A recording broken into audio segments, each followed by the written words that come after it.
Teman, Terima selamat kasih datang juga. Mas Rizky. Ya, baik, hari ini kita akan masuk di episode 2 dari Ramadan Saturday Talks. Jadi kita emang biasa kan ya tiap Ramadan ngadain acara ngobrol-ngobrol bareng dan inilah berbagi ilmu dari orang-orang berilmu ya. Nah, hari ini kita kedatangan siapa sih? Sengaja nih saya mendatangkan seseorang yang di luar ranah HR. Kenapa? Karena topiknya adalah, saya izin share screen dulu. Oh ya, tolong Naira boleh izin saya jadi co-hostnya. Ya, sudah Mbak. Sudah ya, sebentar. Wait. Sebentar.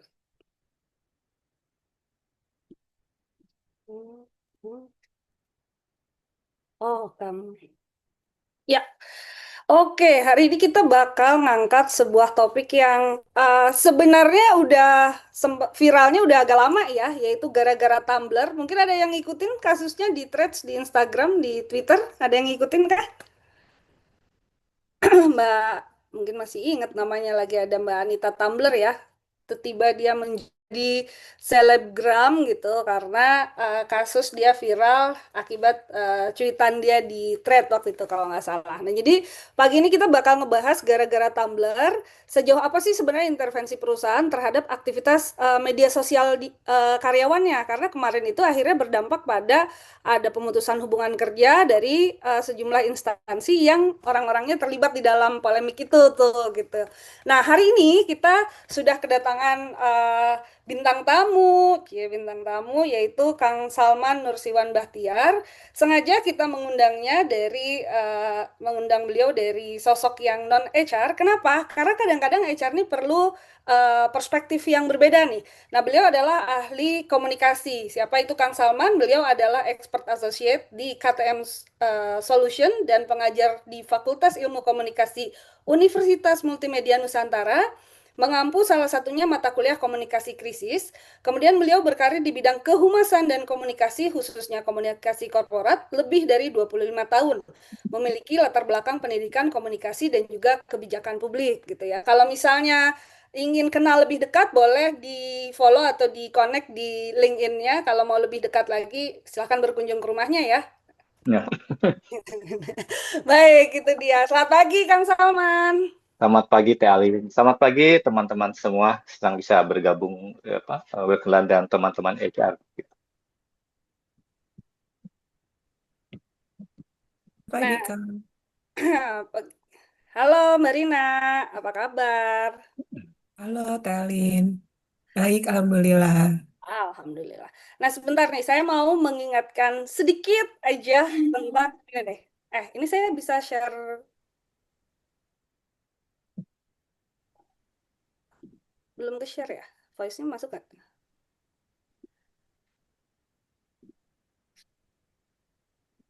Stop share, sebentar. Share sound juga teh. Share sound. Nah, ya, ini dia. Share sound. Share sound. Nah, ini kejadiannya si Tumblr ini saya cuma mau remind sedikit. Bukan kita mau mengungkit-ungkit kesalahan orang ya. Ini hanya demi pembelajaran. Assalamualaikum warahmatullahi wabarakatuh. Saya Alvin. Saya Anita. Beberapa hari terakhir ini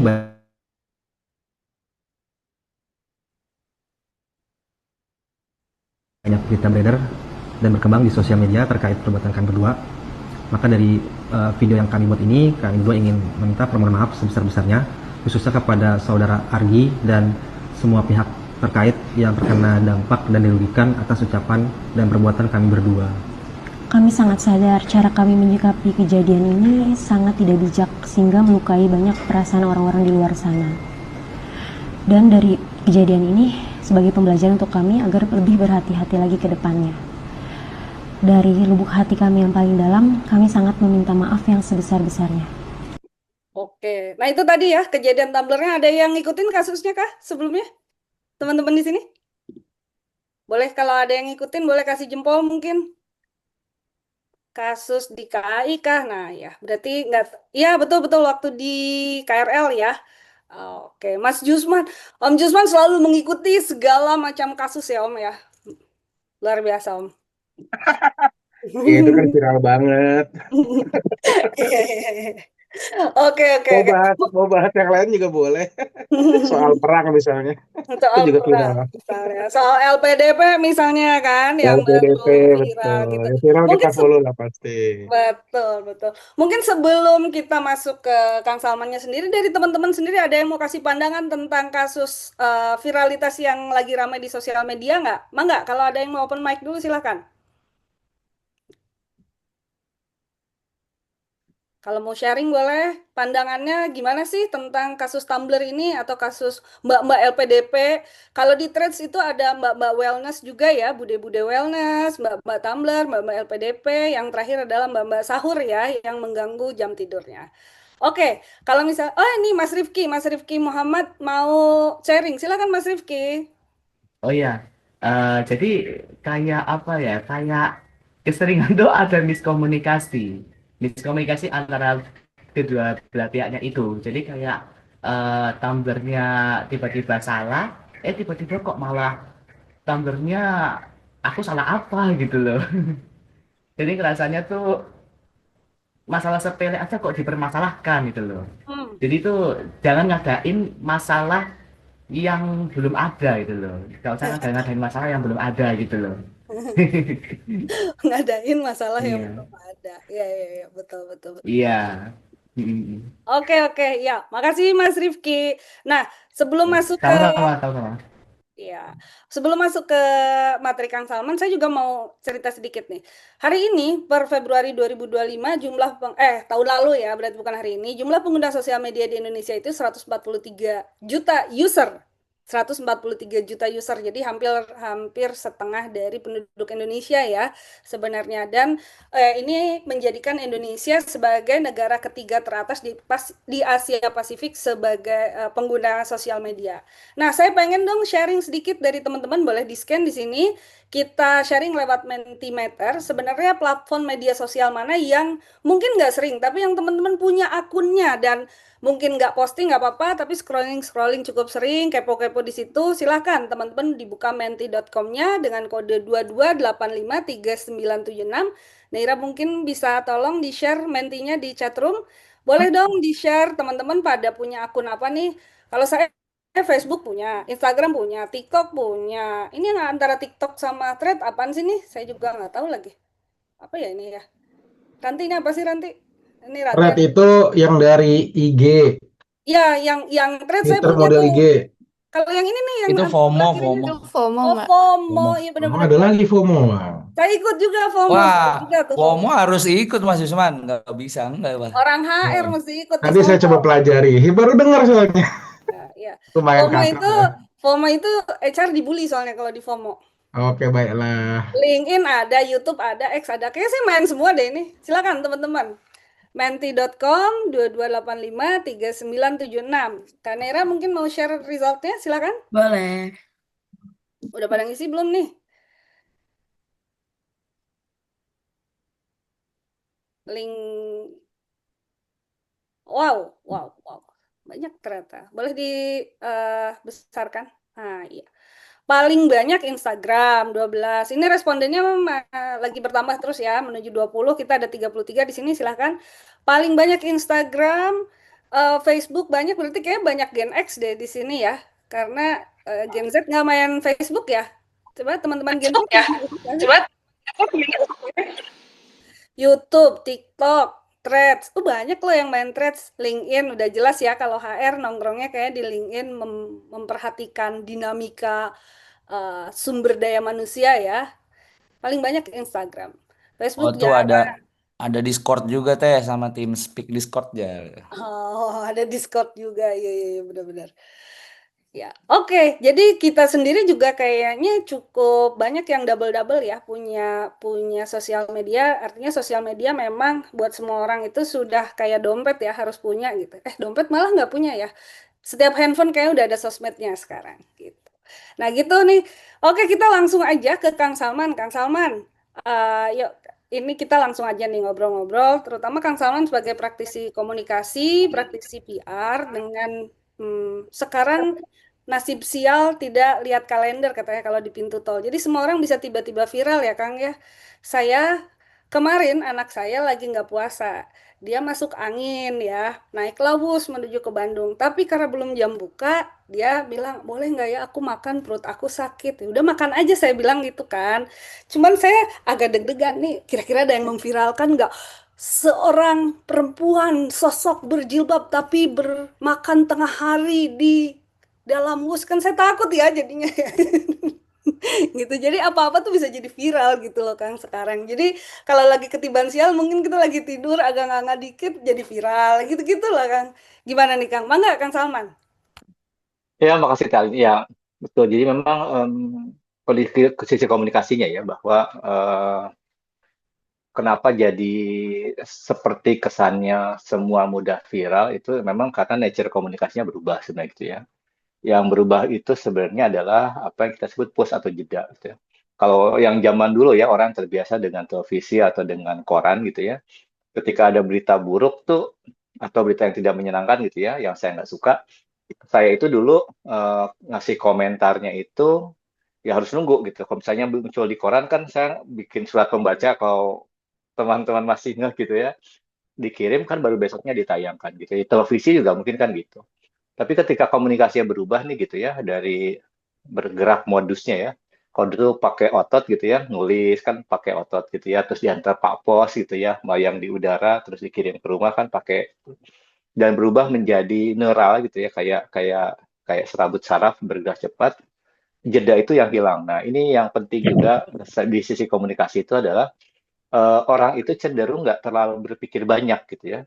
Ketika berpikir panjang kayak tadi, ada perempuan puasa-puasa pakai kerudung mau makan di tempat umum gitu ya, saya viralin deh gitu.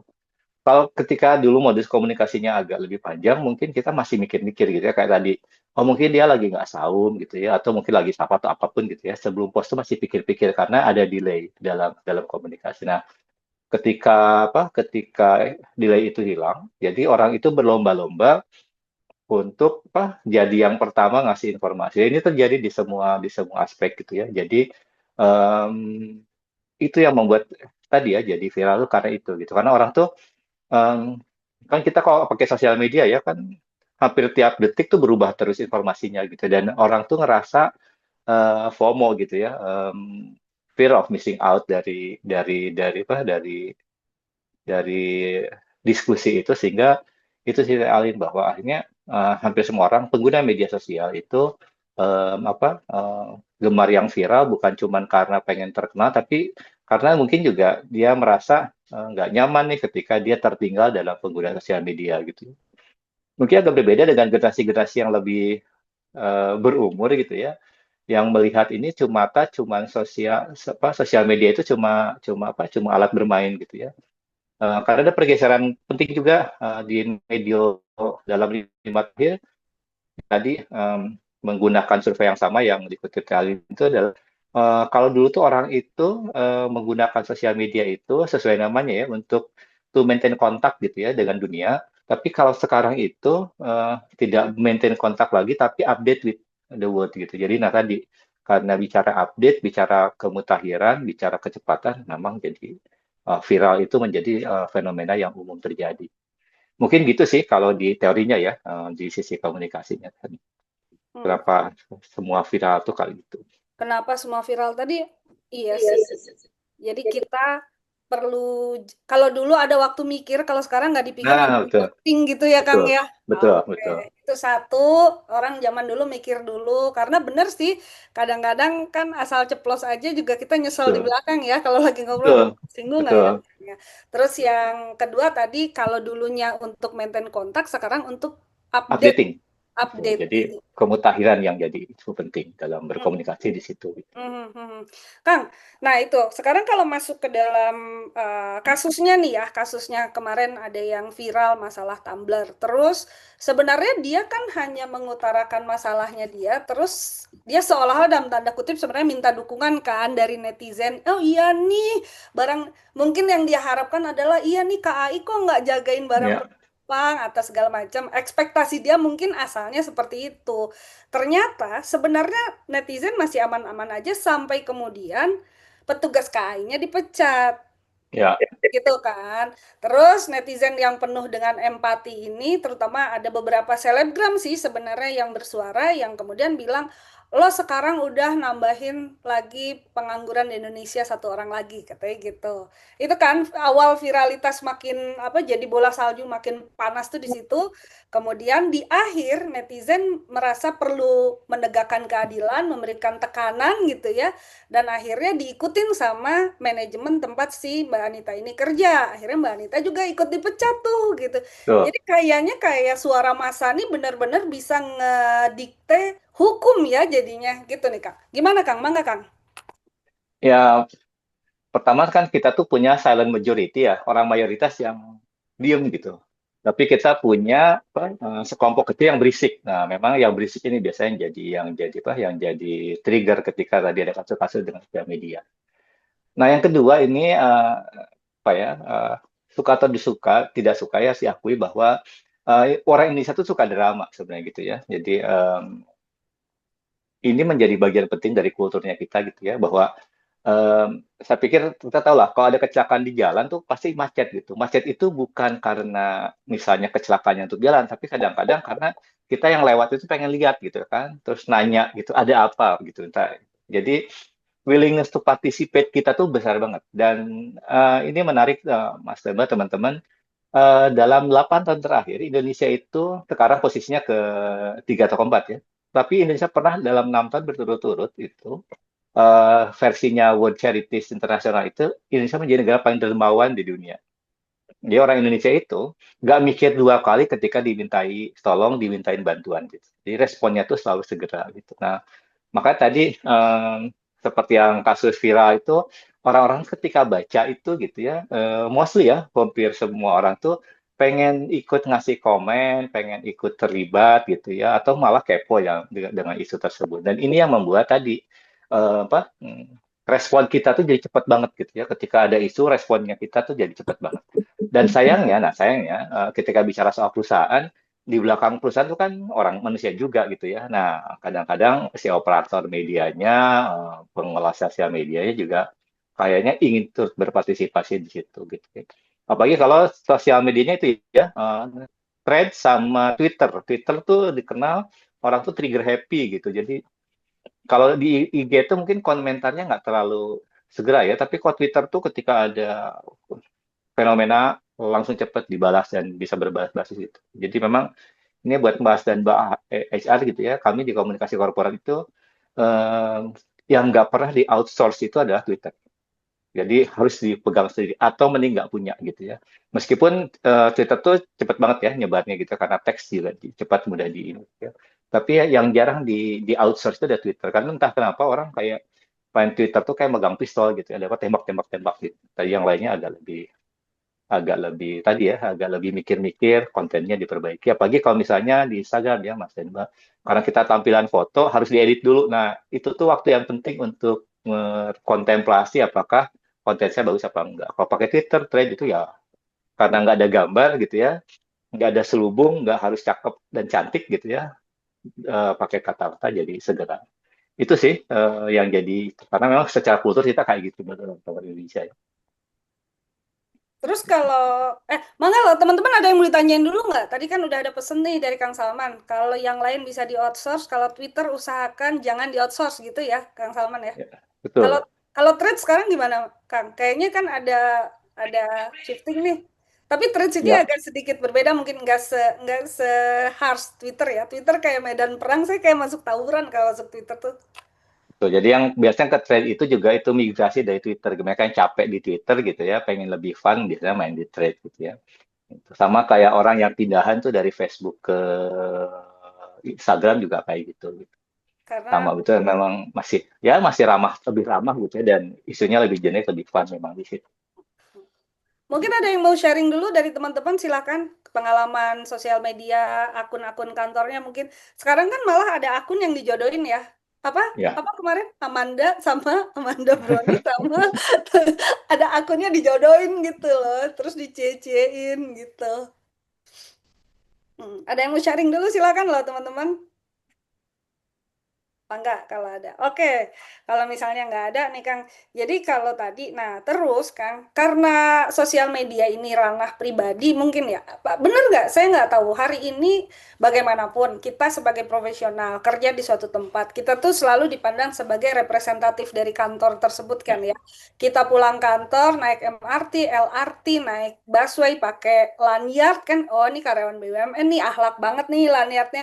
Kita kan udah jadi representatif kantor kita.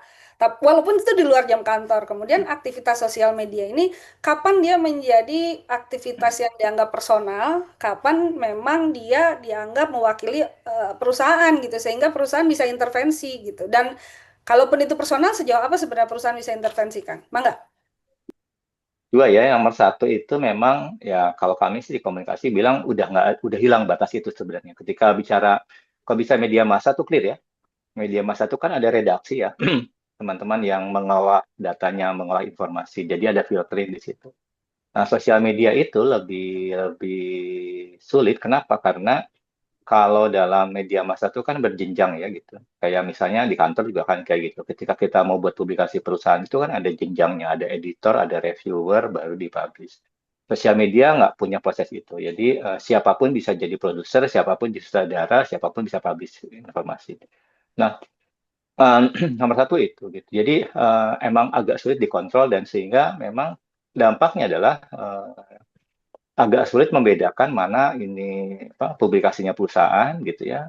Walaupun ada istilah, makanya ada istilah centang biru itu ya, itu menunjukkan bahwa itu tuh akun formal atau tidak formal. Tapi ketika membaca, menikmati sosial media, orang juga cenderung tadi melihat orang itu dalam bingkai atau frame tertentu gitu ya. Karena gini, yang sosial media tuh teman-teman kita tahu bahwa saya juga main sosial media, kita tuh kan pasti beli foto yang lebih bagus gitu ya, dan kita kan membangun citra berbeda dari citra kita hari-hari gitu ya. Di banyak tempat bahkan kan ada yang akunnya double gitu ya. Memang mengutip ambisi, tapi misalnya saya pikir jarang sekali gitu ya menunjukkan visi genuinnya kita dalam sosial media gitu. Pasti ada perceived image yang ini kita bangun. Nah, dalam konteks itu, orang tuh pengen tahu gitu, Salman siapa sih gitu. Nah, ketika Salman siapa sih itu, dia akan dikoneksikan dengan bekerja di mana, keluarga siapa, anak siapa, sehingga atribut yang melekat tadi ya, saya anak siapa, saya kerja di mana, itu melekat pada saya sebagai individu. Meskipun sosial media, kita kan basicnya adalah media yang sifatnya individual gitu, sifatnya pribadi. Jadi memang itu yang merepotkan. Sehingga kalau misalnya di praktik CPR ya, public relation, itu kan ada publik internal, pegawai, terus keluarga pegawai, koperasi gitu ya, OB. Nah, ada juga publik eksternal, ada pemasok, customer. Ketika sosial media itu nggak berlaku lagi. Saya pegawai nih kan, publiknya publik internal. Ketika saya post di sosial media informasi tentang terkait perusahaan dan orang lain menanggapi, maka kita tidak lagi melihat dalam dikotomi ini internal atau eksternal gitu. Jadi ya udah sudah blend di situ. Itu yang jadi masalah sih menurut saya sih Talin, bahwa publik tidak lagi melihat Anda itu individual atau korporasi gitu ya. Jadi memang ya itu yang harus di-clearkan sebenarnya gitu ya. Makanya mungkin ini agak jamin ya, kami selalu ya meminta teman-teman yang di korporasi itu harus punya panduan, harus punya policy terkait sosial media ini. Kalau enggak ya tadi jangankan publik ya, kadang perusahaan juga bingung mengidentifikasi nih gitu. Ini tuh salah apa benar, baik apa buruk gitu di situ. Kalau nggak ada panduan, memang repotnya di situ. Itu sih, kan kalau tadi ya sosial media jadinya blended di situ gitu. Iya, iya. Nuhun, Kang. Wah, udah ada Kang Dudi juga. Kang Dudi, Wilujeng Enjing, Kang. Kang Dudi nih selebgram juga ya. Jadi, Ya. Aduh, selebgram. Bapak Pantun Assalamualaikum Indonesia. semuanya. Salam Punten ini Bapak. lagi sambil beberes, jadi baru ngeh udah lewat jam 10. Aman, aman, Kang. Oke.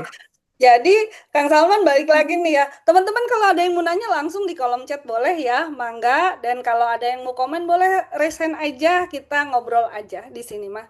Kang, jadi kalau dengan tadi tidak ada lagi dikotomi publik eksternal, publik internal, dan orang nggak peduli atribut kita lagi, saya mah udah ngeposting sebagai pribadi, nggak peduli ya. Mereka akan lihat, oh kalau Kang Dudi yang posting, Kang Dudi sebagai ya chief of people juga, sebagai individunya juga, sebagai suami dari siapa, sebagai bapak dari siapa, sebagai anaknya siapa, orang teh ngelihatnya teh keseluruhan gitu ya Kang. Jadi udah nggak bisa kita bilang, oh ini ranah personal saya, perusahaan nggak boleh ngatur, nggak boleh gitu ya Kang, nggak bisa ya karyawan bilang jangan ikut campur dengan sosial media saya gitu.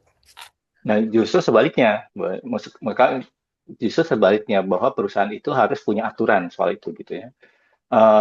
Entah dia sama sekali membebaskan atau sepenuhnya melarang misalnya gitu. Jadi ada memang di antara kontinum itulah gitu harus dilakukan. Kenapa? Karena tadi ketika ada karyawan naik KRL gitu ya, pakai lanyard perusahaan gitu ya, terus dia misalnya marah-marah sama penumpang lain, sama-sama lelah gitu ya pulang kantor, wah, ya nggak dilihat individu itu lagi gitu. Kamu siapa sih kok merasa powerful gara-gara kamu kerja di BUMN nih, dicari BUMN-nya siapa dan jadi panjang urusannya ke sana.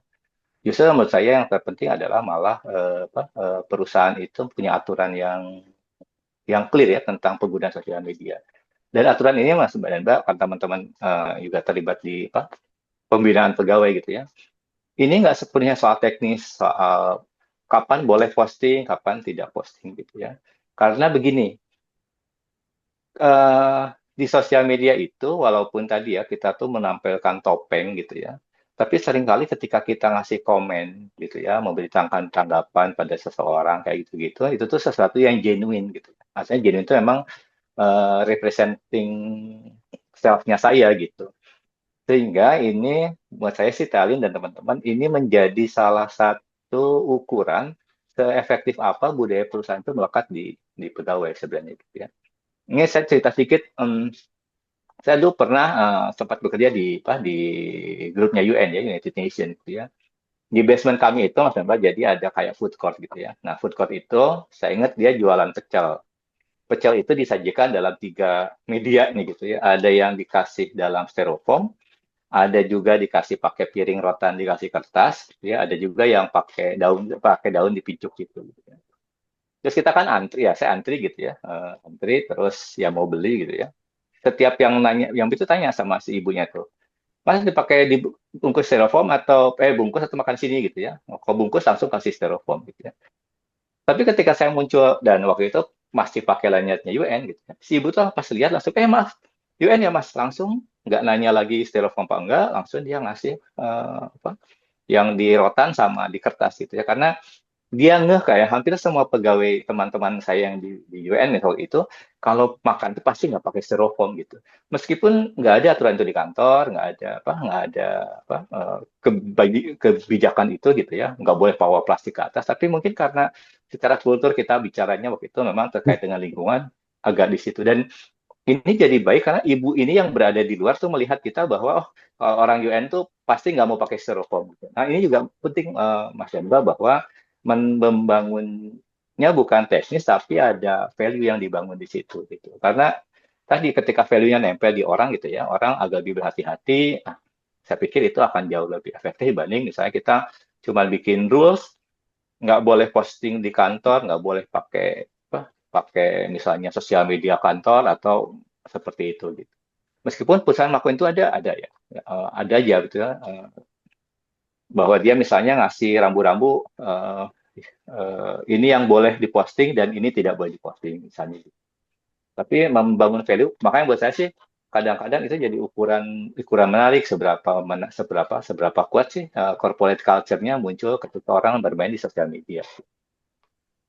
Menarik, menarik. Jadi postingan orang di sosial media ataupun cara mereka komen di sosial media itu meresonansikan corporate culture-nya itu ya Kang ya. Ya, betul. Oke, noted. Ya. Nah, Kang, kalau itu kan dari sisi orangnya ketika aktif bersosial media, terus misalnya jika terjadi sesuatu, company bisa ngasih teguran atau justru mensupport gitu ya. Yang kedua di sisi lain sebenarnya company perlu nggak sih Kang? Saya nanya perlu dulu atau enggak ya sebelum berhak atau enggak. Jadi men-scrutinize sosial media karyawannya gitu. Jadi kayak emang menggali gitu. Perlu nggak sih atau sebagai bagian dari budaya tadi ya, budaya kita udah masuk belum ya ke anak-anak, atau misalnya ada nggak yang melanggar, perlu nggak sebenarnya, atau nanti aja lah tunggu ada kasus baru, oh iya berarti ada si A gitu. Ya, menurut saya sih perlu di awal ya gitu. Karena tadi ya, hari sial nggak ada di kalender gitu. Betting bisa terjadi kapan saja gitu. Dan ini tadi ya, saya kan kita kalau saya post gitu ya, saya ngepost sesuatu yang viral tanda petik gitu ya, jadi sesuatu yang viral, kan nanya ini Salman siapa sih gitu, di belakangnya ada siapa.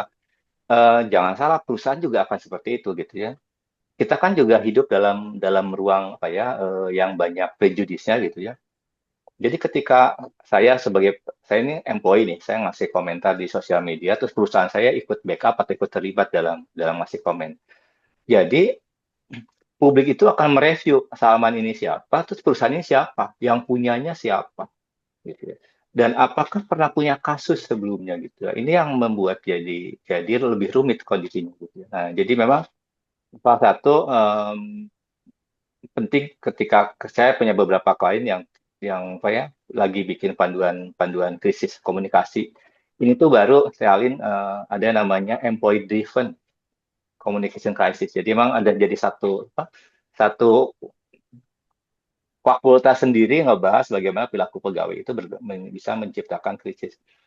Memang golden rules-nya adalah kalau bisa nggak terlibat, jangan terlibat. Karena nanti nambah, kan perusahaan punya atribut sendiri gitu ya, gitu. Punya pemegang saham, punya siapa gitu ya. Kadang-kadang yang nggak relevan juga bisa masuk ke situ. Tuh. Nah, sehingga menurut saya memang salah satu cara antisipasi, karena kalau bicara krisis, yang cara terbaik untuk menangani krisis adalah mencegah krisis terjadi. Tadi memang ya scrutinize di sosial medianya pegawai gitu ya, dikasih rules di situ gitu ya.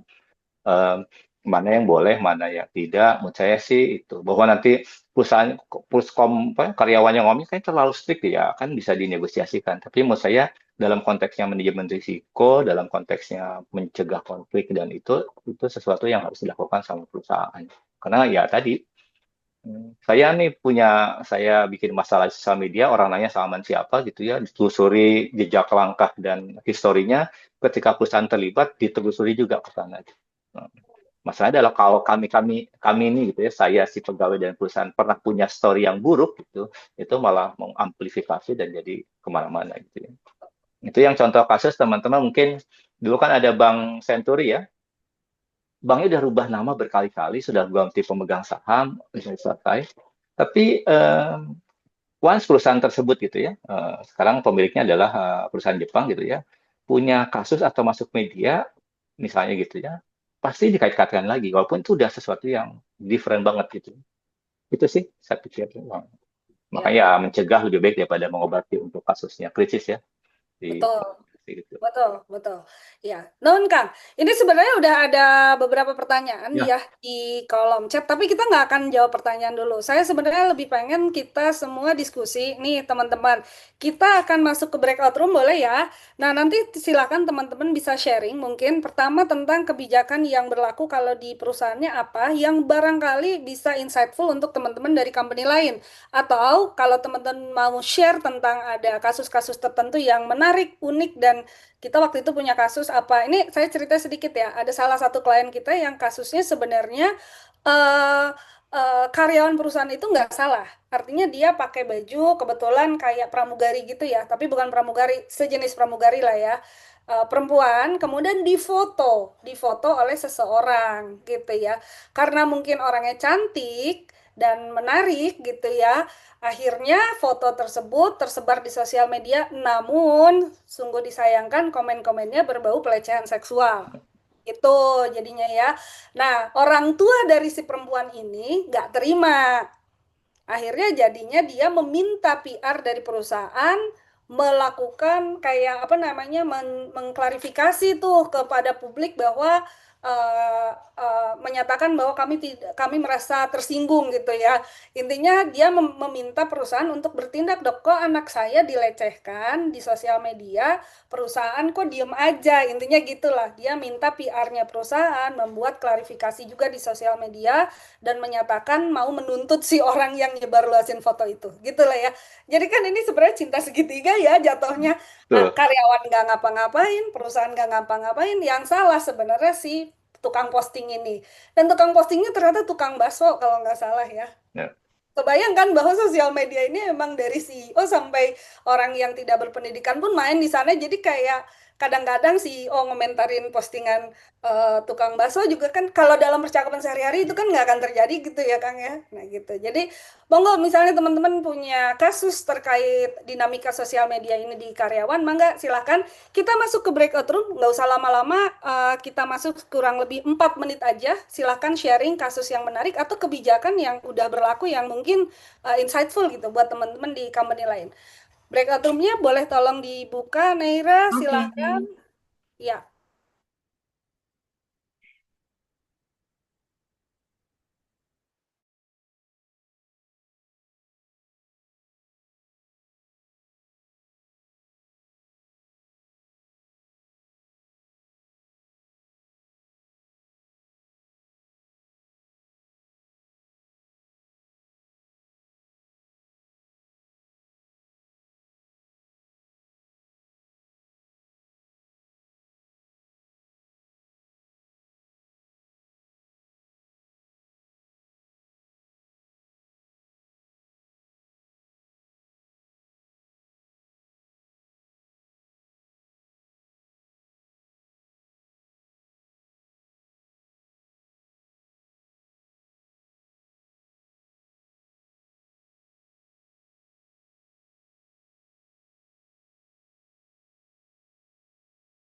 Pindahnya gimana Mbak Nira? Sebentar. Mas Rama sekarang udah di mana nih? Di sini. Di sini Jangan malam-malam sebentar. nonton di sini. Oke, aku pindahin aja ya. Udah masuk di klik yes aja, Mas.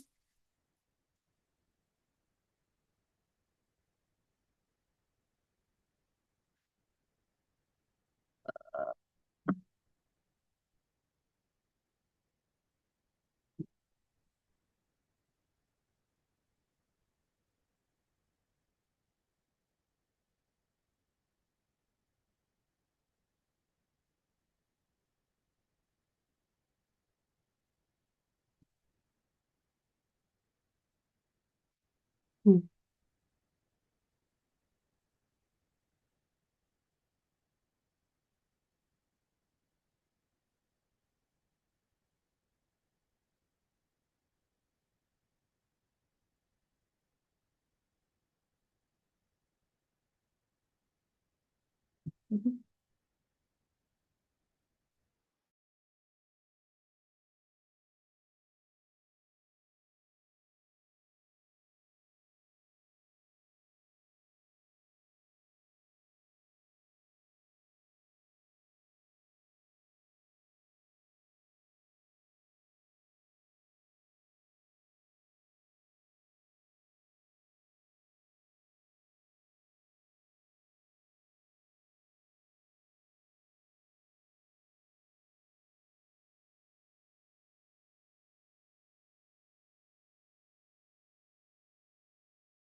Halo,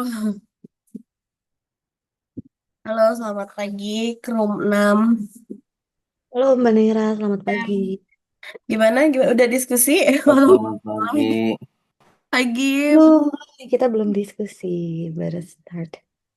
Oke, nggak apa-apa, nggak apa-apa. Coba aku mau tanya sama Pak Jusman dulu mungkin ya, karena ini aku spill sedikit, karena nanti Pak Jusman juga akan menjadi bintang tamu di Rasa episode berikutnya loh. Wih. Terima kasih Pak Jusman. Dari Pak Yusman, apakah ada kasus yang seperti dibicarakan tadi, sebenarnya ada kolom chat nih. Terbukti startup yang dulunya getol banget live at perusahaan, kelihatannya kan perusahaan surga banget ya, ternyata rungkat. Ini dari uh, Pak Peter ya. Oke. Kalau dari Pak Jusman sendiri, apakah ada kasus serupa nih yang terjadi di timnya Bapak yang memang ada mungkin bahasanya apa ya, kecolongan gitu, tiba-tiba viral di sosmed, atau biasanya sebelum ke up ke sosmed kan biasanya viralnya tuh di internal dulu ya gitu ya, bisik-bisik tetangga dan lain-lain lah gitu sebelum naik ke permukaan sosmed gitu. Kalau dari Pak Jusman, apakah ada yang ingin diceritakan, atau dari Pak Peter mungkin? Karena jujur kita pengen dengar cerita dari Pak Jusman atau Pak Peter nih.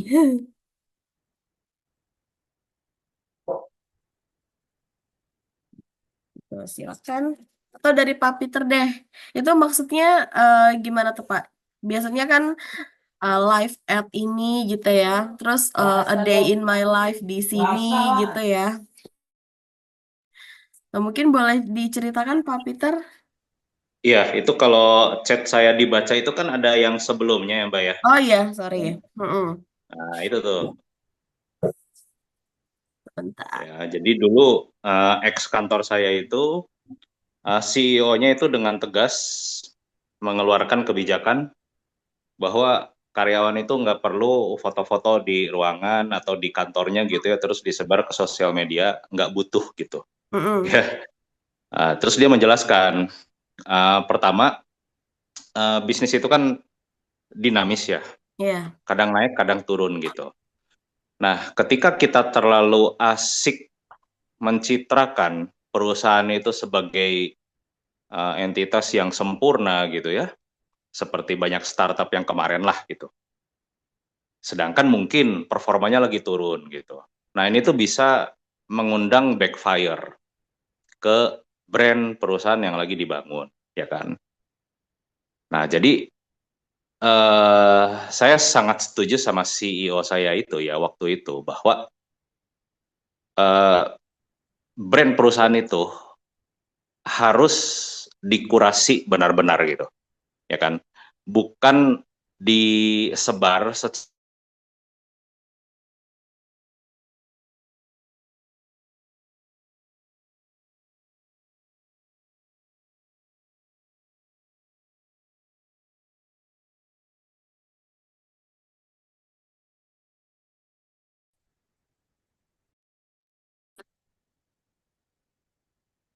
Iya, Bu Lia. Jadi media sosial itu tidak hanya menjadi pintu masuk atau pintu keluar, tapi juga jadi jendela tempat orang juga bisa melihat.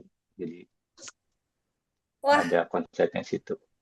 terlalu singkat kayaknya ya. Seru banget nih tadi juga kebetulan di room saya ada selebgram kan, ada Kang Dudi, ceritalah tentang Oh, ya. tiket.com. Iya, tapi memang tadi ngobrol-ngobrol, ini topik memang singkat nih ya, tapi cukup triggering masalah-masalah yang real di lapangan. Jadi mungkin kalau misalnya nanti berkenan Kang Salman, kita deep dive lagi loh tentang topik ini, karena kayaknya teman-teman HR perlu banyak enlightenment tentang aspek ini sih dari sudut pandang komunikasi.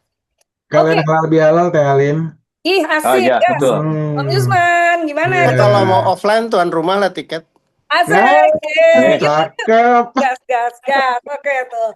Tiket ya. Sip. Halal bihalal bersama tiket.com. Makasih Kang. Kita segera jadwalkan.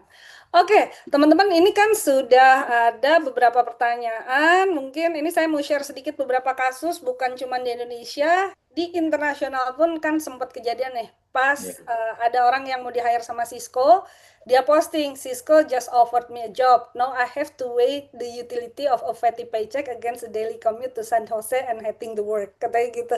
Belum diterima, udah nge-tweet kayak gini, ngambek lah ya Cisco ya. Gitu. Ya wajar lah. Jadi memang karyawan juga jangan oversharing gitu ya, supaya kita nggak tahu kata-kata kita ini dibacanya sama siapa. Itu kan baru yang di mana? Baru yang di Twitter ya, belum yang lain-lain. Oke, Kang Salman, kita mau jawab pertanyaan dulu atau gimana, Kang? Ya, ini tadi sama Mas Chandra mungkin juga ada pertanyaan sama tadi diskusi kami tuh. Jadi apakah ada baiknya training? Ya, kalau saya infonya ada training. Jadi nggak cukup kita bikin aturan saja, boleh dan tidaknya gitu ya. Tapi sebaiknya ya sebagai perusahaan kita juga memfasilitasi gitu ya.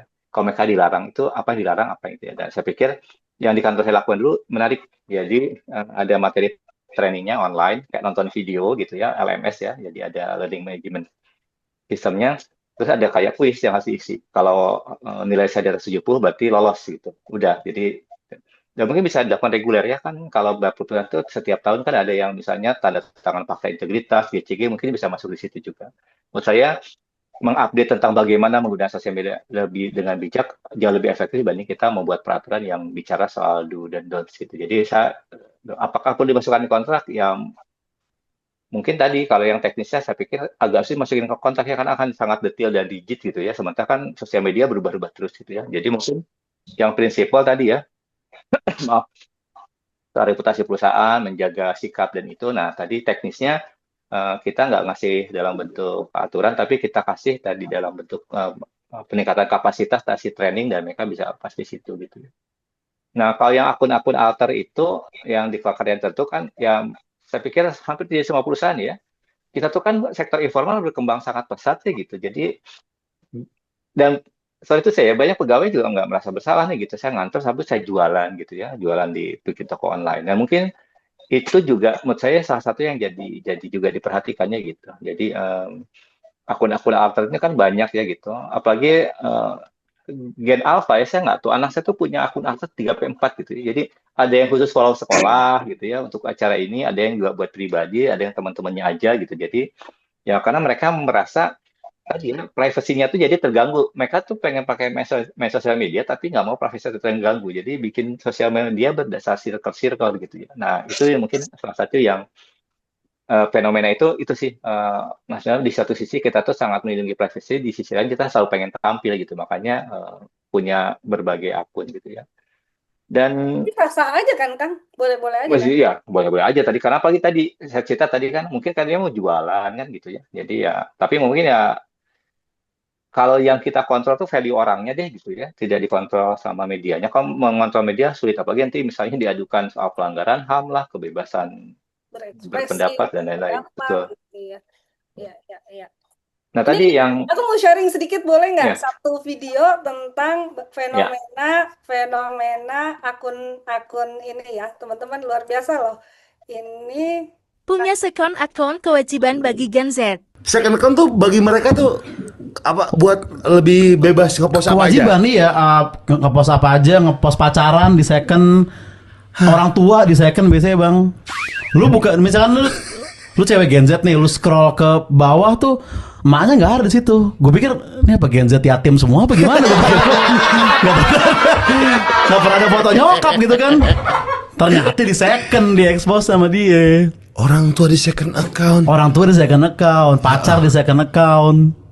Yang pertama tuh berarti posnya cuma 2 gitu ya. Iya, ke Bali doang gitu-gitu, nonton konser gitu-gitu. Pokoknya mereka realnya aktifnya di second account itu sebenarnya. lumrah tuh ya. Bagi mereka tuh lumrah. Malah kalau Gen Z nggak punya second account malah janggal kalau buat gue sekarang. Kayak dikucilkan deh. Kayaknya aneh gitu kalau nggak ada second account. Wah aneh sih. Kayak gitu tuh. Iya, gue belum menerima hal itu. Kayaknya kayak masih kaget aja gue. Oh tidak gitu. Tapi itu masih mending. Nah kadang kalau yang ekstrim itu dia ada lagi akun ketiga. Nah ini udah Gen Z dalam nih, ibaratnya nih levelnya udah yang deep level Gen Z nih. itu buat nge-head gitu bang. Kayak Twitter, karena ada yang legend juga nih, ini cerita legend kayak cerita sushi tadi nih. Jadi kan ada pangeran Thailand gitu dulu nih, dia ganteng lah pokoknya. Terus dia dipuja-puja kayak orang ngeliat siapa ya, zaman kita Beckham gitulah kayak. Nah abis itu si orang Thailand ini tiba-tiba ngepost bahwa dia punya istri ternyata selama ini, tapi nggak pernah dipost. Baru dipost di hari itu dia lagi enif atau apalah gitu. Nah kan kalau normal nih ya manusia nih, oh ini istrinya, nah kan biasa kan. Ya Oh kan? gini mukanya. Iya, wah istrinya cantik ya gitu kan. Nah netizen budiman ini kayak si cewek, kenapa ya? Nggak salah apa-apaan. Abis itu head komennya nambah, sampai itu ceweknya udah pensiun IG. Oh iya orang Thailand berhenti gara-gara netizen Indonesia kan, gila kan? Bukan orang Thailand yang ngehujat.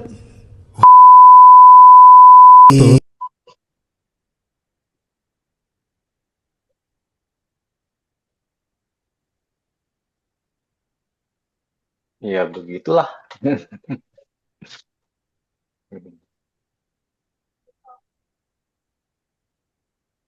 Itu fenomena second account tuh ternyata segitunya ya. Jadi second account tuh udah biasa banget. Jadi kayaknya ini tim saya juga semua pasti punya second account yang saya nggak boleh follow. Anak saya juga saya yakin punya second account. Tapi ada third account yang tadi Kang.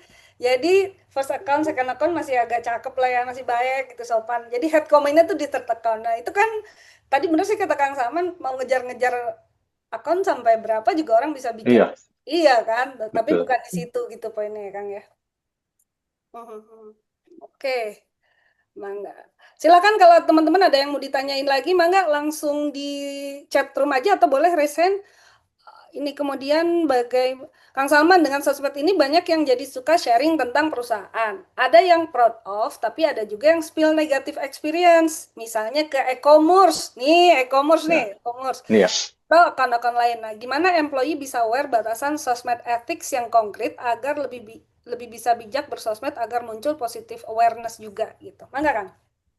Ya tadi ya, karena saya dalam konteksnya employee driven crisis gitu ya, riset menunjukkan bahwa mereka yang ketika krisis itu memberikan tanggapan terbaik itu bukan pegawai yang paling pinter, bukan the best gitu ya, dan bukan the best plan happens, tapi orang yang punya attitude sama value yang baik itu justru lebih bermanfaat ketika terjadi krisis. Nah dalam konteks itu juga sama. Jadi memang yang perlu dibangun itu adalah sense-nya sebenarnya gitu ya. Jadi sensing dia gitu ya. Nah sense itu bisa banyak cara sih teman-teman gitu. Kalau salah satu misalnya kalau kami bikin pelatihan itu ada U teori. Nah, jadi bayangkan kayak U gitu ya. Kita tuh kan kadang ketika ada fenomena langsung beraksi gitu ya, ngasih reaksi. Tapi dalam teori itu, ketika ada fenomena tuh kayak diturun dulu ke bawah gitu ya. Ada proses yang sensing dulu, ada proses mikir-mikir dulu ngasih respon. Nah, mungkin salah satu yang perlu diajarkan perusahaan itu adalah membuat pegawai itu, misalnya gitu ya, kayak dulu misalnya kami tuh, ini agak beda ya, bicara soal korupsi gratifikasi. Kan itu ya debat ya gitu. Saya masa korupsi, saya cuma terima parsel, cuman ini gitu ya. Nah dulu pertanyaan kita tanya adalah gini, kalau Anda nerima pemberian dari seseorang dan dipublish dan Anda merasa malu, berarti itu masuk kategori gratifikasi. Nah mungkin perusahaan harus punya best practices seperti itu. Tapi kan itu jauh lebih mudah orang ketika, kan kalau misalnya tanya, gratifikasinya kecil kok, tidak ngaruh dengan pegawai pekerjaan saya, tidak perlu fungsi saya. Tapi ketika pertanyaannya adalah kita tanya, kalau Anda nih dapat hadiah dari vendor, gitu ya, terus dipublish atau orang tahu, Anda malu nggak? Pada misalnya rasa malu, nah itu berarti sudah masuk ke dalam ruang gratifikasi. Meskipun ya tadi nanti kita bilang ya, kan rasa malu orang beda-beda gitu. Jadi itu sih menurut saya yang penting adalah membangun sense itu, dan memang toolsnya adalah di corporate culture, tidak lagi yang lain gitu. Kalau pakai pendekatan industrialization, pakai aturan, ya saya pikir susahnya di situ gitu. Susahnya akan jadi semua discrutinize pasal per pasal, begitu nggak ada pasalnya orang ini kan nggak ada diatur gitu ya Kang ya. Tapi kalau bicara di tataran value, use your common sense, use your ini aja ya, maksudnya gimana dirasa-rasa dia sama lo gitu ya. Betul, itu lebih efektif sih gitu. Tapi teman-teman mungkin ya. Gimana Kang? Mangga lanjut Kang. Tambah sedikit sih gitu. saya sih selalu bilang pada teman-teman di korporat ya gitu, bahwa filosofinya berbeda gitu ya. Ini bahasa Latinnya itu, saya tuh selalu bilang sama orang-orang, apa? Ada istilah namanya caveat venditor sama caveat vendor. Jadi, caveat venditor itu hati-hatilah para pembeli. Jadi kalau zaman dulu ya saya mau ke pasar kan yang harus hati-hati itu yang beli kan gitu ya. Takut ditipu, takut barangnya nggak bagus gitu ya. Jadi dulu tuh orang tuh caveat venditor, hati-hati ya yang mau beli gitu ya. Sekarang terbalik, sekarang tuh caveat vendor, hati-hatilah para pedagang. Kenapa? Karena mudah banget diviralkannya gitu. Ketika saya merilis kebijakan gitu ya, cara mengkomunikasikannya nggak baik bisa jadi urusan gitu ya. Saya jualan produk, salesnya lagi sakit gigi jadi masalah gitu ya. Sehingga memang yang harus berhati-hati adalah perusahaan. Sehingga tadi saya memang tidak encourage perusahaan itu untuk yang maksudnya bahkan ada pegawai harus bijak bersosmed, perusahaan harus jauh-jauh lebih bijak bersosmed, harus jauh lebih bijak menangani kasus sosmed termasuk pada pegawainya sendiri gitu. Karena tidak cuma masalah hukum ya. Tadi ya kayak kasus yang Tumblr kemarin, itu kan bisa jadi panjang. Bahwa pegawainya menggugat bisa jadi tidak ada di aturan perusahaan, gitu kan mungkin saja terjadi. Jadi memang harus lebih hati-hati di situ. Sehingga tadi membangun sense bersama bahwa ya sense orang waras lah ketika bersosial media itu jauh lebih efektif sih. Yang waras aja, 1+1 berapa gitu ya kan? Betul, ya. Betul. Jadi Kang, tapi kalau misalnya orang sharing tapi memang untuk personal branding dia dan itu jadinya positif gitu ya Kang. Misalnya nih ya, misalnya dia sharing saya dikirim training ke luar negeri sama perusahaan gitu ya. Atau dia sharing facility kantor, itu masih boleh-boleh aja atau enggak Kang? Karena kemarin kita ketemu salah satu klien juga yang bilang bahkan mereka even yang positif pun nggak boleh sharing saking berhati-hatinya ya. Jadi pokoknya nggak boleh sharing, tidak boleh foto. Jadi aturannya itu yang cukup menarik, nggak boleh posting foto tentang top management. Jadi kalau dia sama top management foto nggak boleh di-sharing. Perjalanan dinas foto kemanapun yang dibayarin perusahaan nggak boleh sharing. Lantai tempat dia bekerja tidak boleh difoto dan tidak boleh di-sharing. Jadi sangat ketat. Terus saya bilang kalau ada event kayak apa lari gitu kan kadang suka ada yang corporate run tapi yang menarik gitu itu nggak boleh sharing juga nggak boleh. Itu kan bagus buat employer branding. We don't need branding gitu jawabannya. Oke, nanti branding ada yang ngurus bukan urusan karyawan katanya gitu. Jadi sehati-hati itulah mereka menjaga agar nggak tersebar aneh-aneh gitu di sosial medianya Kang. Nah jadi kalau yang positif masih boleh nggak Kang? Misalnya tiba-tiba followernya sekian K gitu kan? Masa kan ini ya kita tuh suka salah fokus gitu. Tadi pegawai, ayo kamu kerja perjalanan dinas ya, ikutan training saya dikirim konferensi ke luar negeri gitu ya. Message-nya adalah saya difasilitasi perusahaan untuk meningkatkan pengetahuan gitu ya. Tapi kan komennya adalah soal bajunya, soal tasnya, ketemu sama siapa, kok nginep di hotel mahal sih, tapi dia minum anggur sih gitu. Misalnya, jadi atau kok dikasih yang bisnis sih gitu. Ini perusahaan ini kita lagi susah, perusahaannya nggak berempati. Bisa jadi di situ gitu. Jadi memang ada risiko itu gitu. Jadi memang meskipun tempat lain ya, ada salah satu bank yang saya ngisi workshop itu menarik karena pas pembukaan itu muncul di sosial media perusahaannya dan semua peserta itu diminta posting gitu, diminta post dan dikontrol lewat hashtag. Jadi hashtagnya samain. Jadi itu juga dilakukan dan itu bagus karena eventnya kan rame-rame, semua orang kirim yang saat bersamaan. Memang kalau tadi ya ketika perjalanan dinas kan jauh ya gitu misalnya, dia tuh sendirian tuh gitu. Mungkin agak sulit di situ. Kalau saya sih lihat ya tadi tengah-tengah itu gitu ya. Tadi misalnya beberapa isu yang sensitif tuh nggak boleh dipublish. Contoh tadi misalnya ruang kerja di pabrik misalnya. Saya setuju karena bisa jadi kan cyber security ya, terus breach, terus pembobolan dan lain-lain juga berisiko gitu ya. Terus mungkin iseng lucu-lucuan bikin konten tentang rekan kerja yang ketiduran gitu ya. Kan di sisi lain kita juga ingetin nih gitu. Ini Anda melakukan itu Anda melakukan dua hal, satu masalah privacy gitu ya, kedua tadi ya, kan bisa berdampak pada citra perusahaan di mata orang. Jadi itu sih memang membangun sense ini yang lebih permanen tapi ya jelas lebih sulit gitu dibanding bikin aturan itu. Ya, termasuk. Ya, kesadaran privasi itu penting betul. Jadi salah satu entry point-nya dari privasi sih sebenarnya gitu ya. Privasi dan tadi kan sama seperti ini ya Mas dan Mbak. motret orang tidur itu kan kayak seperti kita mempublikasikan anak sebenarnya gitu ya. Sama-sama dua-duanya itu kan tidak berdaya kondisinya gitu ya. Jadi ada kalau di kondisi normal kan kita bisa bilang ada namanya informed consent ya gitu ya. Yang mungkin membangun budaya informed consent juga bagus gitu ya, bahwa ketika mau post foto temennya ulang tahun pun dibiasakan di perusahaannya gitu ya, bilang dulu ngambil foto dan lain-lain. Tapi kalau itu jadi kultur ya bisa mengurangi itu, mengurangi risiko-risiko yang nggak perlu gitu. Oke, nuhun Kang. Betul Kang, kemarin ada yang cerita ada karyawan lagi kunjungan ke pabrik, dia foto. Rupanya di belakangnya ada mesin. Ya. Mesinnya ada nama dan ada kodenya, kelihatan sama kompetitor. Itu jadi kasus. Gitu. Jadi, jadi pakai mesin itu ya kompetitor kita langsung tuh. Jadi bagian dari apa tadi privasi perusahaan jadi terbuka lebar jadinya karena ketahuan. Oke, ini kita ada pertanyaan lagi nih Kang dari Elga. Kang Salman, Mbak Lin, saya ingin bertanya, apakah pandangan politik karyawan yang dituangkan di sosmed perlu diatur juga terkait hal tersebut? Atau malah dianggap terlalu mengurus hal-hal yang sangat personal akan pilihan pribadi dari karyawan? Apalagi kalau Gen Z kayaknya sangat vokal terhadap pandangan politiknya. Nah, politik ini menarik. Tadi Kang Dudi juga mungkin mau sharing di akhir, silakan Kang. Bangga, Kang Salman. Ya, jadi kita melihat memang sekarang itu di satu sisi ya, perusahaan itu kan berkembang ya. Dia dari organisasi yang fully profit itu menjadi organization with purpose.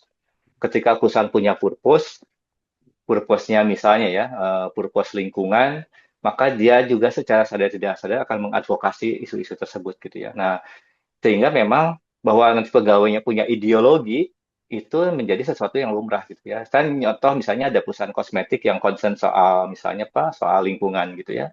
Dia sampai melarang plastik masuk ke kantornya dan pegawainya juga terbiasa aja mengadvokasi hal-hal seperti itu. Dan itu bagus sebenarnya gitu ya, karena dia mewakili ideologinya si organisasi tempat dia bernaung. Tapi tadi kita ingatkan bahwa value yang sifatnya personal gitu ya, sifatnya pribadi itu memang sebaiknya tidak dikemukakan di sosial media. Jadi memang membangun mana yang misalnya gini, kan bisa saja kadang-kadang aturannya adalah kita bakal masuk pilpres ya bulan depan, dan sehingga Anda sama sekali tidak boleh post soal itu. Bisa menggunakan momentum seperti itu ya, bahwa karena tadi kan orang pasti punya ideologi ya. Apalagi sekarang saya pikir semua orang kan hidup dengan purpose ya gitu, punya rasa mendukung dan rasa kesal yang sama pada fenomena-fenomena. Ya. Itu kan kalau politik Kang, kalau klub bola gimana Kang? Tolong kalau MU main besok yang lain, misalnya kalah, please atulah gitu, boleh ya Kang ya? Jangan Itu kalau saya sih merusak mood gitu, jadi kayak MU kalah tuh uringan sepanjang hari gitu, pegawai langsung gloomy tuh sepanjang hari gitu ya. karena itu merusak produktivitas karyawan ya, tolong lah, sama-sama ngerti lah gitu. Oke. Jadi baik, menarik. Nah ini Mbak Rizka, untuk karyawan baru biasanya kami juga ada background checking di sosial media dan penandatanganan fakta integritas, tapi ini lebih ke anti penyuapan. Memang tidak bisa dipungkiri peningkatan pemahaman terkait bijak sosial media mutlak harus dilakukan. Kita biasanya pakai LMS sebagai salah satu metode dengan karyawan yang banyak, nggak mungkin kita nongkrongin status mereka satu persatu. Ya.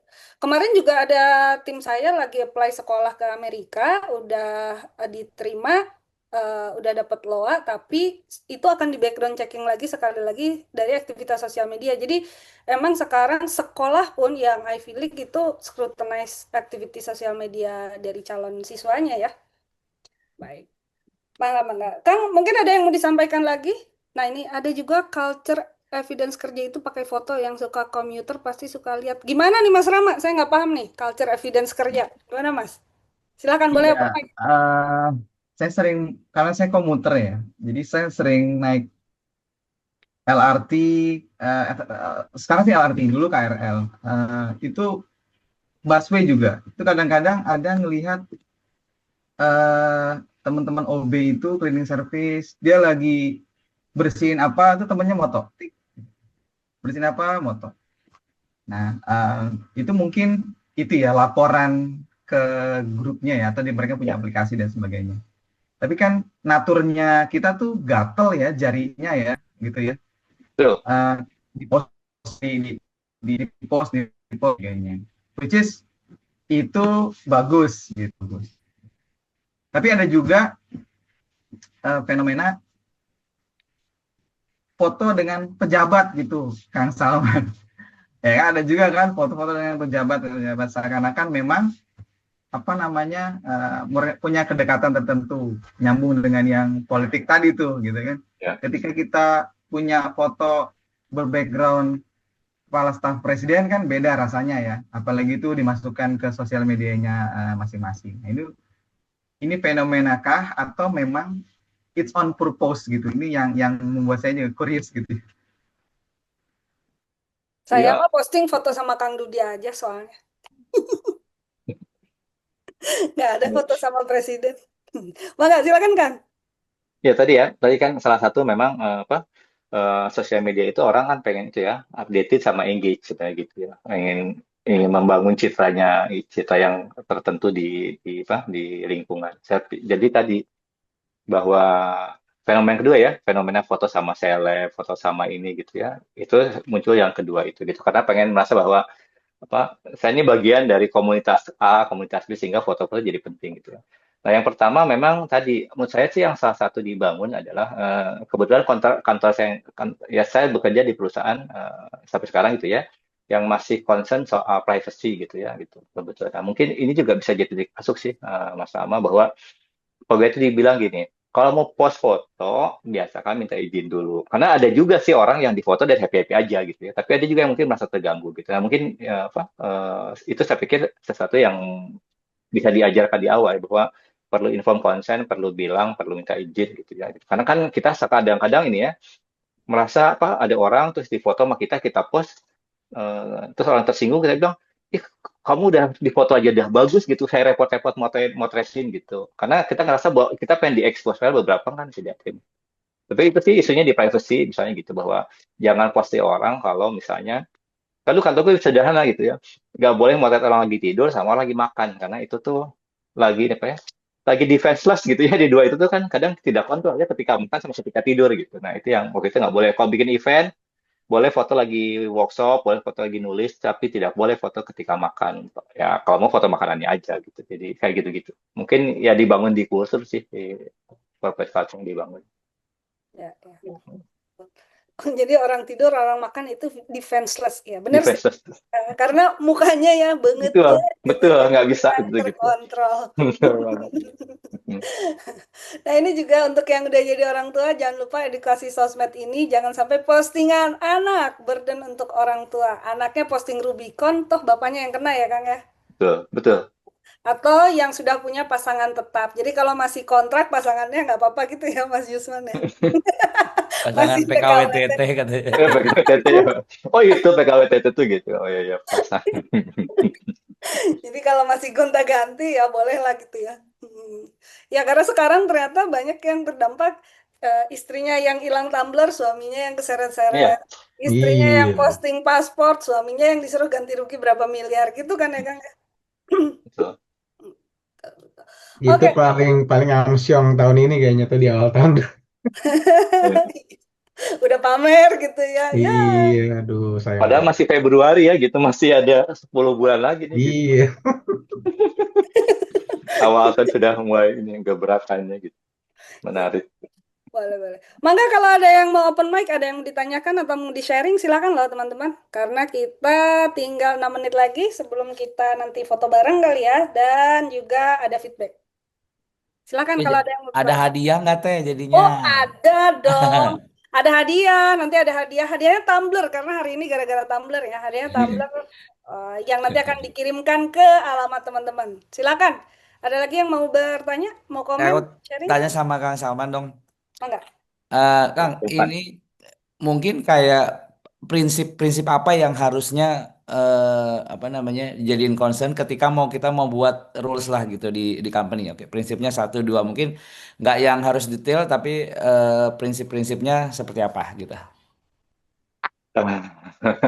Ya, pertama gini, ketika kita mau bikin aturan itu terkait dengan sosial media terutama gitu ya, rulesnya adalah sederhana bahwa tanggapan perusahaan itu rules yang kita bangun itu ya, itu tuh harus berkaitan dengan dua hal, mencerminkan dua hal. Satu, tanggung jawab kita atau kontrol kita terhadap fenomena tersebut.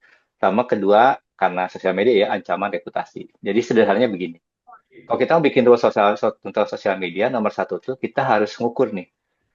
Harus tahu bahwa misalnya seberapa rentan sih kita sama sosial media. Ya. Perusahaan yang brandnya makin bagus, itu makin rentan. Perusahaan yang konsumennya makin banyak, itu makin rentan. Perusahaan yang B2B, business to business, itu cenderung relatif tidak rentan gitu ya. Kalau misalnya saya produknya sama perusahaan lain gitu ya, sama sesama perusahaan, itu cenderung tidak rentan. Tapi kalau perusahaan yang brandnya makin kuat, customer ini makin kuat, maka dia akan makin rentan. Nah, tadi makin rentan perusahaan, maka aturannya harus lebih kuat gitu ya. Nomor satu itu. Lalu kedua adalah ancaman tingkat tanggung jawabnya. Tadi kan ancaman reputasinya ya gitu. Nah, kedua tingkat tanggung jawabnya. Seberapa jauh kita bisa mengontrol pegawai gitu ya. Kalau misalnya gini, kalau perusahaan kita itu pegawainya organik semua, tadi kontrolnya bisa lebih kuat dan bisa lebih detail. Tapi kalau misalnya yang kita kaitkan itu adalah tentang outsource atau dengan perusahaan lain, maka memang aturannya tidak akan sekuat itu. Jadi dua itu, studi nomor satu tadi ya, kita harus mengukur dulu reputasi kita serentan apa sih gitu, tingkat kerentanannya. Kedua tadi tanggung jawab kita sama si pegawai itu hubungannya sekuat apa gitu. Karena misalnya gini, kalau pegawai karir kan gini, ketika dia pegawai karir kan akan dibangun nih core kompetensinya gitu ya, dari perusahaannya lebih mudah. Nah, kalau di situ jelas kontrol kita akan jauh lebih besar gitu ya pada perilaku. Tapi kalau kita model bisnisnya adalah tenaga kontrak dan lain-lain, akan sia-sia ketika kita bikin aturan yang lebih ketat gitu. Jadi itu sih menurut saya tingkat tanggung jawab sama tingkat risikonya di situ. Nanti kalau misalnya kita rentan banget, terus tingkat kontrolnya juga besar, ya udah kita bisa bikin aturan yang sangat tadi yang sampaikan Ali tadi gitu ya.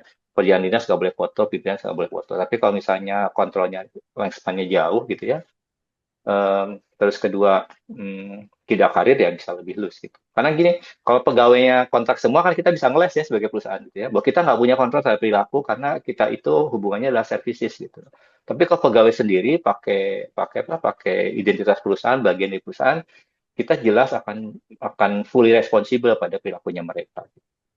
Menurut saya sih itu yang jadi bahwa nanti detail atau tidak ya teknis banget ya, Rudi akan terlihat sama perusahaannya. Dan itu juga cara perusahaan nanti teman-teman bagaimana manajemen memperlakukan gitu kasus juga bakal seperti itu gitu. Kalau selama ini ya maksudnya kan nggak fair ya, kita nggak pernah ngasih training, kita nggak pernah ngasih edukasi, terus tiba-tiba ada kasus pegawai ya nggak bisa gitu, karena kita juga punya tanggung jawab nih gitu kan, harus reciprocal ya gitu. Kecuali tadi karena pegawainya, kalau misalnya kita bisnis sama katakanlah itu perusahaannya alidaya gitu ya, ya efeknya akan jauh lebih mudah gitu. Dampaknya ke kita kan nggak akan terlalu besar karena ke si alidayanya gitu ya. Maksudnya kontrol behavior pegawai kan di alidaya tidak di kita gitu. Jadi bisa lebih luas. Saya sih itu yang biasa sih itu di manajemen risikonya begitu. Siap, nuhun. Mohon Kang. Terakhir nih satu orang lagi, silahkan Mas Fahri ya tadi yang udah raise hand. Mangga Mas Fahri boleh open mic. Ini terakhir banget sebelum kita foto dan closing. Silakan. Sabtu yang sangat melelahkan karena puasa ya.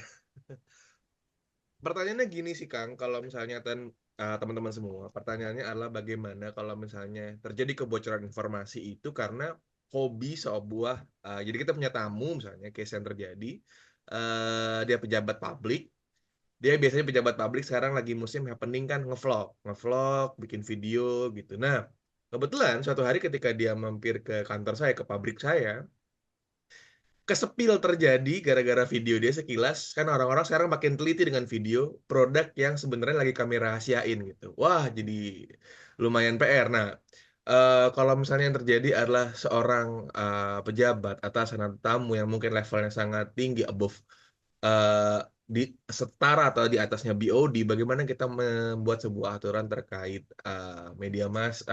sosial media tepatnya, karena ini lagi sulit banget karena kalau misalnya pejabat-pejabat itu kan sedang banget ya bikin konten gitu, bikin video gitu, bahkan golf car dipasangin action cam gitu. Nah, itu kita mohon kalau misalnya teman-teman yang punya experience yang sama gitu. Terima kasih. Makasih. Mangga, Kang. Nggak kedengeran, Kang. Belum Sorry, open mic. belum di mute. Ya, mungkin teman-teman ini juga akan punya posisi berbeda ya. Tapi kebetulan saya dulu kerja di pabrik gitu ya. Jadi memang tadi karena nggak bisa ditahan-tahan, saya pikir itu gitu ya. Hasrat untuk mempublikasikan diri.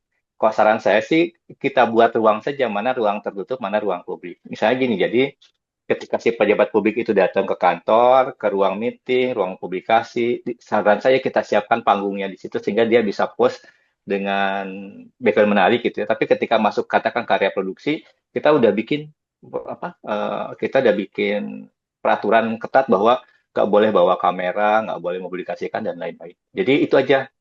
Kalau dilarang di semua kan nggak nyaman ya gitu. Jadi dikasih aja, kasih space lah gitu. Jadi ini tempat buat foto-fotonya gitu ya. Kalau sekarang kan dulu ya tahu ya kita hampir semua tempat itu tiba-tiba dikasih nama tempatnya gede-gede gitu ya misalnya gitu taman membaca kayak gitu-gitu mungkin saya pikir ya perusahaan sekarang bikin space buat itu lah buat space sosial medianya gitu jadi tempat yang viralnya di sini di kantin atau apa gitu saya pikir itu jauh lebih aman ya gitu jadi pejabat publiknya dia bisa bisa foto-foto bisa bikin vlog gitu ya tapi ke area yang tertutup gitu yang sering terjadi itu Mbak, kalau produk mungkin nggak agak jarang ya. Kebetulan saya nggak auditor untuk safety gitu ya.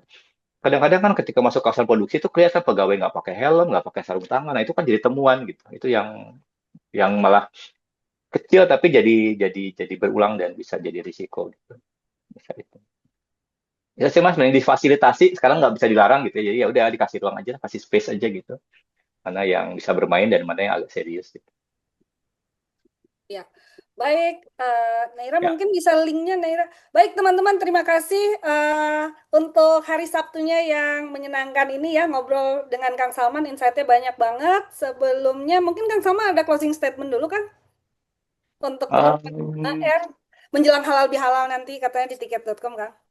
Oh ya siap-siap dengan senang hati gitu. Itu ya teman-teman bahwa ya kita sekarang hidup di ruang yang apa ya yang saling bersinggungan ya gitu ya yang batas kiri kanannya kadang nggak clear gitu ya sehingga tadi ketika cara kita bermedia juga harus lebih berhati-hati dan ini kalau teman-teman yang saya nggak tahu apakah background-nya HR semua gitu ya saya pikir penting juga sesekali perusahaan itu membela kalau pegawainya kena kasus gitu.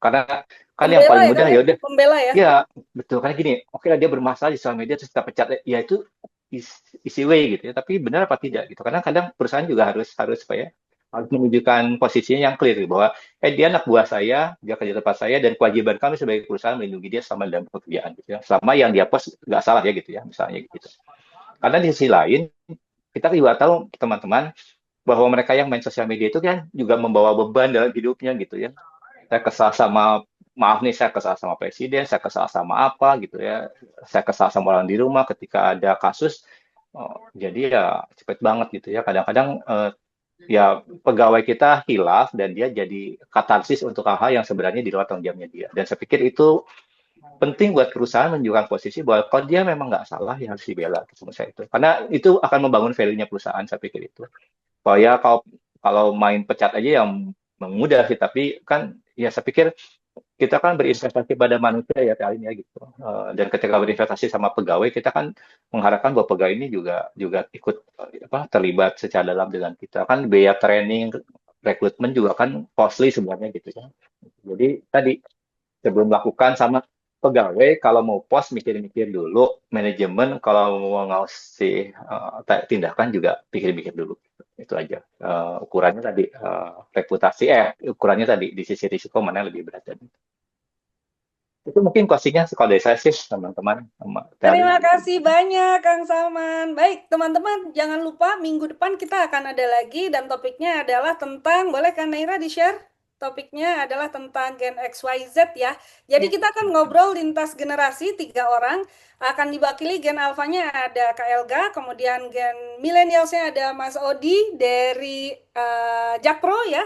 Dan kemudian Gen X-nya ada Pak Dodi Rukminto, beliau adalah country manajernya Hoya Lensa untuk Indonesia dan juga Filipina. Jadi ini 3 generasi duduk bareng, ngobrol bareng, dan kita pengen tahu sebenarnya emang iya setajam itu pergesekan antar generasi atau itu hanya ada di sosial media belaka. Begitu.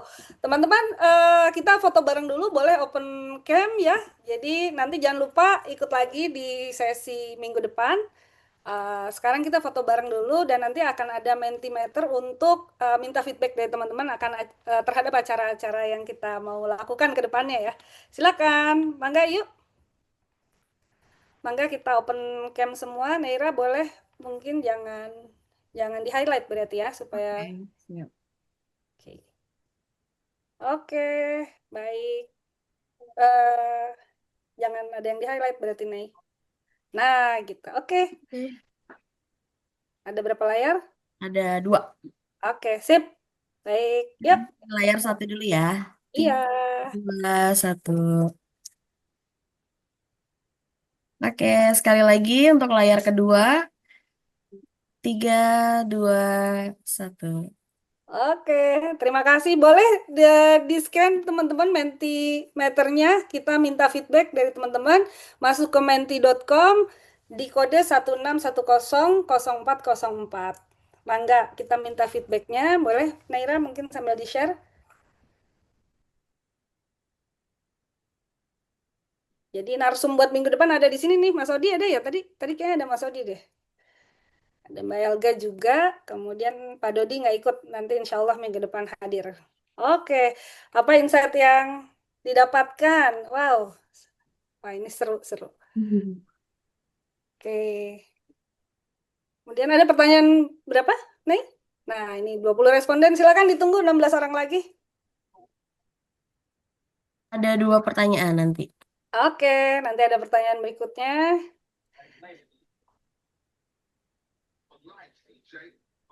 Bijaklah bersosial media, pikirkan impact jari-jari Anda. Ya, memang sosmed ini luar biasa lah. Oke, next questionnya boleh langsung mungkin nih. Oke.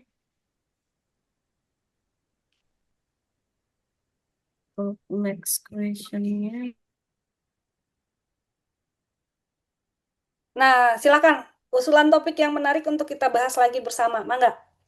Nanti kita ke videonya. Untuk sesi kali ini rekamannya bisa diakses via YouTube ya. Nanti link YouTube-nya akan kita share di Agile HR Group. Silakan. Topik apa yang menarik lagi untuk dibahas? Silakan, saran dari teman-teman sangat berarti. Jangan sampai kelewatan minggu depan. Jadi minggu depan tentang Gen XYZ dan minggu terakhir dari Ramadan kita akan, nah ini tentang pinjol dan judol. Nanti bintang tamunya pembicaranya guestnya ada di sini. Om Jusman akan sharing tentang pinjol dan judol. Gitu. Akan lebih baik kalau misalnya ada teman-teman dari company yang ini ya, fintech mungkin ya, kalau bisa mewakili ya untuk jadi sharing-sharing. Colek Rensi aja dari Dana terus di PMSM. Oh iya benar. Kan dia korkomnya Dana ya. Kalau Dana tuh emang pinjol Kang? Kayaknya itu Enggak, maksudnya enggak. Financial literasi kan Fintech, dia paham ya. Fintech. Oh iya. Dia kan masuknya ke fintech. Ya, benar. Dan mereka tuh kayaknya udah punya modul untuk financial literasi kaitannya sama pinjol judol deh. Kemarin tadi malam waktu bukber bilangnya gitu. Karena ini mau jadi agenda besarnya PMSM juga tuh, Teh Alin. Nah itu dia. Teman-teman, mari kita dukung PMSM. Kang Budi adalah ketumnya ya, Pak Presnya, iya. Perselingkuhan di dunia kerja, ini terasi. Menjadi HR yang asyik dan balancing well-being dan productivity. Nah ini Kang Dudi nih cocok nih jadi HR yang asyik, udah ada contohnya. Kemudian penggunaan AI menjelang hari raya pinjol lagi naik. Benar, makanya benar-benar ditaruh di minggu sebelum Lebaran. Om Jusman akan sharing tentang pinjol. Deteksi karyawan terkena Dunning-Kruger effect. Oke, oke baik teman-teman, terima kasih banyak atas kehadirannya, insight-nya, pendapat-pendapatnya. Terima kasih khususnya kepada Kang Salman yang udah berbagi, luar biasa banget sesi pagi ini. Kita sebagai HR dapat perspektif yang fresh ya dari praktisi komunikasi. Hatur nuhun pisan, semoga jadi amal jariah buat Kang Salman. Nanti hadiahnya. Amin. Jadi kita hanya bisa memberi amal jariah aja kan. Hatur nuhun, yang lain selamat berpuasa. Mohon maaf lahir dan batin. Assalamualaikum Terima warahmatullahi kasih. wabarakatuh. Assalamualaikum. Yo Izin semuanya. Terima kasih semuanya.